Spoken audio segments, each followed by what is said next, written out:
नमस्कार दोस्तों, target with PS Parihar channel में आपका स्वागत है। आज की इस वीडियो में हम लोग बात करेंगे टॉप करंट अफेयर्स की। इस वीडियो में जनवरी और फरवरी की सबसे बड़ी करंट अफेयर्स रखी गई हैं। तो आइए शुरू करते हैं। सबसे पहला प्रश्न है, पीएसएलवी C-44 किस तिथि को प्रक्षेपित किया गया था? अंतरिक्ष प्रौद्योगिकी से भी कोई ना कोई प्रश्न जरूर पूछा जाता है, खासतौर से पीएसएलवी, जीसैट, जीएसएलवी इत्यादि से।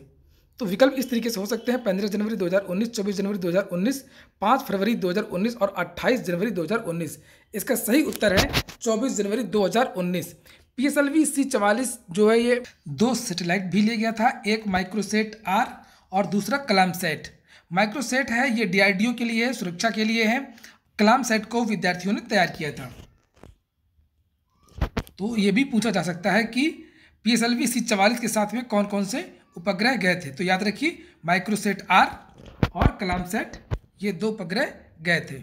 और अगर ये पूछा जाए कि ये कहाँ से उड़ान भरा था इसने, तो सतीश धवन अंतरिक्ष केंद्र यहाँ पर लिखा हुआ है ये, तो यहाँ से इसने उड़ान भरी थी। इसके बाद में जो अगला प्रश्न है कि 15वें प्रवासी भारतीय दिवस सम्मेलन के मुख्य अतिथि कौन थे? मुख्य अतिथि हमेशा पूछे जाते हैं, चाहे वो प्रवासी दिवस हो या गणतंत्र दिवस हो। विकल्प इस तरीके से हो सकते हैं: हिमांशु गुलाटी, प्रविंद जगन्नाथ, कमलजीत बख्शी या इनमें से कोई नहीं।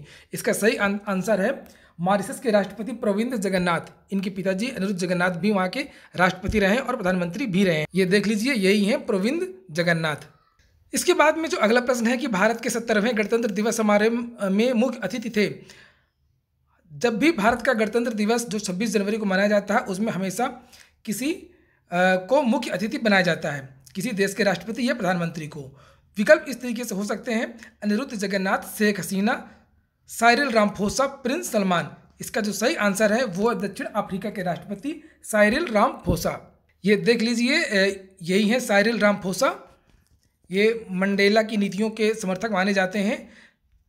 इसके बाद में जो अगला प्रश्न है कि 14 फरवरी को हुए पुलवामा आतंकवादी हमले की जिम्मेदारी किस आतंकवादी संगठन ने ली है? लश्कर ए तैयबा, जैश ए मोहम्मद, हरकत उल जिहादी अल इस्लामी या हिजबुल मुजाहिदीन। इसका जो सही आंसर है वो है जैश ए मोहम्मद। जैश ए मोहम्मद का जो संस्थापक है वो है मसूद अजहर। आप लोगों ने ये तस्वीर देखी होगी,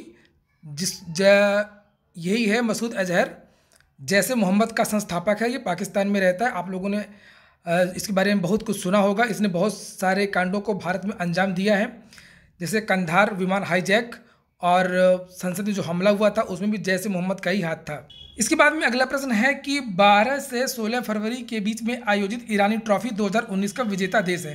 थोड़ा सा जान लीजिए ईरानी ट्रॉफी के बारे में। जो भी देश में एक रणजी ट्रॉफी होती है जिसमें सभी राज्य भाग लेते हैं, ये क्रिकेट की ट्रॉफी होती है। और जो विजेता राज्य होता है या विजेता टीम होती है, उसका जो मुकाबला है वो शेष भारत से होता है, और जो शेष भारत से मुकाबला होता है उसी को ईरानी ट्रॉफी कहते हैं। तो इस बार का जो ईरानी ट्रॉफी का जो विजेता है वो विदर्भ है, और ये रणजी ट्रॉफी का भी विजेता है 2018 का। इसके बाद में जो अगला प्रश्न है कि वंदे मातरम एक्सप्रेस, इसका पूर्व का नाम आपने सुना होगा ट्रेन 18। ट्रेन का उद्घाटन किस तारीख को प्रधानमंत्री जी के द्वारा हुआ? 1 फरवरी 2019, 15 फरवरी 2019, 24 जनवरी 2019 या 26 जनवरी 2019। इसका सही आंसर है 15 फरवरी 2019। दिल्ली से लेकर के बनारस तक ये ट्रेन जाएगी, इलाहाबाद होते हुए, यानी प्रयागराज होते हुए। ये देख सकते हैं, यही ट्रेन है, ट्रेन 18 कहिए या वंदे भारत कहिए। तो इसका जो सही आंसर है वो 15 फरवरी 2019 है। इसके बाद में जो अगला प्रश्न है, बहुत अच्छी योजना है, केंद्र सरकार की योजना है। हमेशा योजनाओं से प्रश्न पूछे जाते हैं, चाहे कोई भी एग्जाम हो, एसएससी से लेकर के यूपीएससी तक। प्रश्न ये है कि प्रधानमंत्री श्रम योगी मानधन योजना किस तिथि को घोषित की गई? विकल्प इस तरीके से आ सकते हैं: 26 जनवरी 2019, 15 जनवरी 2019, 15 फरवरी 2019 और 1 जनवरी 2019। इसका सही आंसर है 15 फरवरी 2019। तो इसको नोट कर लीजिए, ये तो बहुत ही ज़्यादा इंपॉर्टेंट है। इसके बाद में जो अगला प्रश्न है कि इसरो ने GSAT-31 अंतरिक्ष केंद्र फ्रेंच गुयाना से किस तिथि को प्रक्षेपित किया? विकल्प इस तरीके से हो सकते हैं: 5 फरवरी, 6 फरवरी, 24 जनवरी या इनमें से कोई नहीं। सही आंसर है वो है 6 फरवरी। 6 फरवरी को फ्रेंच गुयाना से इसका प्रक्षेपण किया गया था। इसके बाद में एक और प्रश्न है, अंतर्राष्ट्रीय प्रश्न है, ये भी पूछे जाते हैं। हाल ही में यानी कि फरवरी में नाटो संगठन का 30वां देश बना है। विकल्प इस तरीके से हो सकते हैं, ग्रीस, फ्रांस, डेनमार्क और मैसिडोनिया। तो इसका सही आंसर है मैसिडोनिया। मैसिडोनिया भी नाटो में सम्मिलित हो गया है। मैसिडोनिया यूरोप का एक राज्य है जो स्लोवाकिया से अलग हुआ है।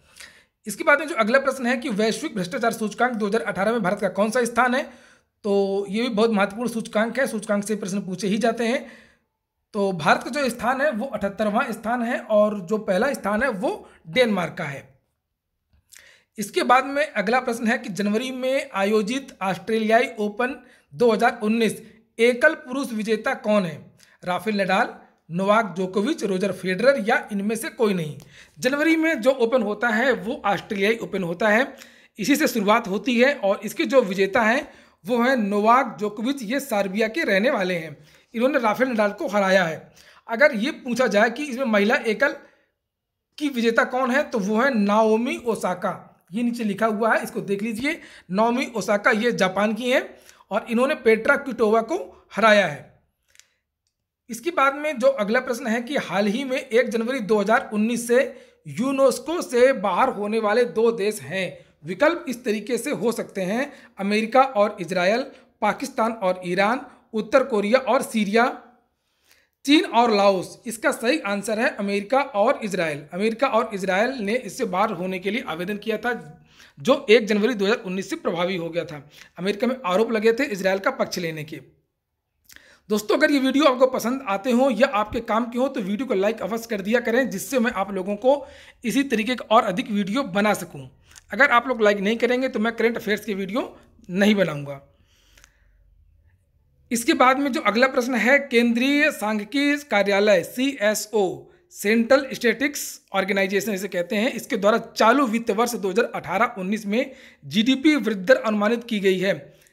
दोस्तों प्रश्न सभी फील्ड से आते हैं, चाहे वो खेल हो या अर्थशास्त्र हो या पॉलिटिक्स हो, कुछ भी हो, इसलिए आपको सभी भाग पढ़ने चाहिए। तो जो इसका सही आंसर है वो है 7.2। ये GDP रह सकती है मार्च 2018 से लेकर के मार्च 2019 के 20 तक। इसके बाद में जो अगला प्रश्न है बहुत ही इंपॉर्टेंट प्रश्न है। 22 जनवरी को घोषित ICC क्रिकेट पुरस्कारों में test player of the year 2018 का पुरस्कार किसे प्रदान किया गया है। विकल्प इस तरीके से हो सकते हैं, Rishabh Pant, Aaron Finch, Steve Smith, Virat Kohli. इसका सही आंसर है विराट कोहली। विराट कोहली को ICC के 3 अवार्ड मिले हैं। एक तो है cricket of the year, test cricket of the year और one day cricketer of the year. तो ये 3 अवार्ड विराट कोहली को ICC के इस साल मिले हैं। और ICC का महिला क्रिकेटर ऑफ द ईयर का पुरस्कार भी स्मृति मंधाना जो कि भारतीय हैं इनको मिला है। तो आप लोग इसको भी देख लें। अब है आपके लिए एक प्रश्न, इसका जवाब आपको देना है। 26 जनवरी 2019 को भारत के राष्ट्रपति ने किसे अशोक चक्र प्रदान किया है। तो इसका जो जवाब है वो आपको कमेंट बॉक्स में देना है। और अगर ये वीडियो आपको पसंद आया है तो इसको लाइक अवश्य कर दें। जिन मित्रों ने चैनल को सब्सक्राइब ना किया सब्सक्राइब भी कर लें और अधिक जानकारियाँ प्राप्त करने के लिए टेलीग्राम चैनल को भी ज्वाइन कर लें। बहुत बहुत धन्यवाद।